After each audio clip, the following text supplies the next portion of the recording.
point. In order to conclude, we have a last presentation that is very dear to me. It is an intervention, a presentation by a maker from Ghana. She's one of the 25 women in the world among the most experts experienced in education. Brenda Mboya.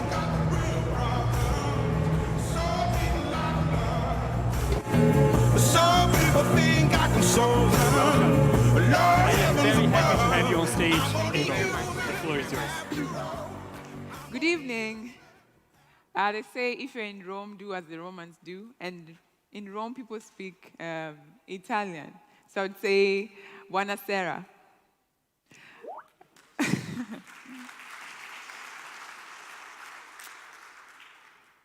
By a show of hands, how many have heard of Sophia the Robots? Sophia the Robots. Okay. So for those who do not know, Sophia is a humanoid robot designed and engineered by Hanson Robotics, a Hong Kong-based company. And I don't know if most of you know this, but in her early stages of development, Sophia was engineered partly in Ethiopia, an Eastern African country, by a group of young roboticists who belong to the initiative or organization called ICOGLAB. I just want to give you a little background about the African continent so you understand its population and where we are moving in terms of the fourth industrial revolution. 60% of the African continent is under the age of 25, making Africa the youngest population in the world. 17% of the African population by 2030, that's in the next 11 years, will contribute to the world's workforce, making Africa second largest after Asia. My name is Brenda Mboya. I describe myself as a software engineer by training and a robotics trainer by passion. And I'll be talking to you about robotics in the African context. A little background about myself and how I got into robotics. I come from the western part of Kenya. I don't know if anyone knows where Kenya is, but it's in the eastern part of Africa. And that's where I was raised and born, but because of school, I moved to the western part of Africa, as shown on the left side of the presentation. I did my schooling in Ashesi for 4 years, where I studied computer science. But then during the whole period, I got interested in robotics.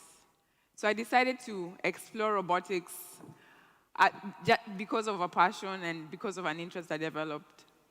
So where really did my robotics journey begin?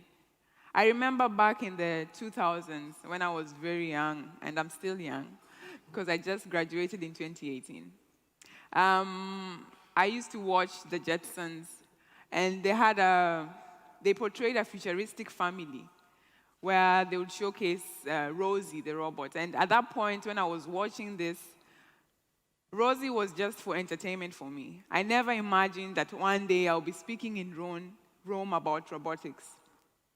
Fast forward to 2014 when I joined Ashesi, I got to interact with students who are curious about robotics.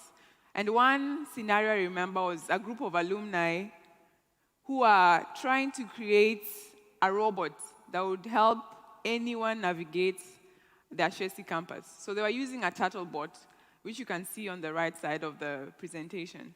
And they were trying to program this turtle bot to be a tour guide for anyone who walks into the Ashesi campus. So really, Ashesi was the beginning of my curiosity and interest in robotics. I decided to explore this by joining the Ashesi Innovation Experience, which is an intense 1-month training where you're exposed to robotics, engineering, leadership, and design. And these modules, to me, are really key if you have to focus on the fourth industrial revolution.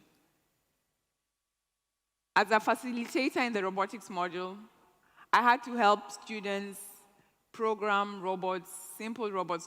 We're not dealing with industrial robots, simple Lego robots in Robot C, navigate simple projects, use sensors, cameras, just to get them curious and interested in STEM and robotics. Just a little statistics about this year's Ashesi Innovation Experience. 51% of the participants this year were female, which to me is very impressive because for a long time we've seen a trend of not many women being involved in the science education, but now we are seeing 51% of them being involved in robotics, being involved in design and engineering. Only 49% were men, which is still a good number. And I mean, the best would be to have 50-50, but according to this year's statistics, it was 51% female, 49% male. And we had 14 countries represented from Ghana, from Africa, and outside the world. So because of my interest in robotics education, I was invited by the Norman Foster Foundation in 2018 to explore with other roboticists how robotics is affecting architecture. And together with 10 other students from different parts of the world, we engaged in designing models using industrial robots and trying to predict how robots are going to, change architecture. And inspired by this experience, I decided to research on who else is interested in robotics like I am, who else can I collaborate with in Africa, so that we inspire more young people to collaborate on, to work on robotics. My key findings, as I'm almost concluding, which I like to describe as the Roboscape. The Roboscape in Africa is how robotics looks like in Africa. And I want to talk about only 3 organizations which I think are doing amazing work in Africa. One is the first one I had mentioned at the beginning of the presentation, which is the ICOG Lab, based in Ethiopia, just on top of Kenya. Kenya is the green one, Ethiopia is just at the top. And the ICOG Lab team organizes conferences and projects where they encourage students to work on robotics. Another important organization is the Robotics Foundation in Accra. And I was excited to find out that in this year's RoboFest, students from the foundation were the first.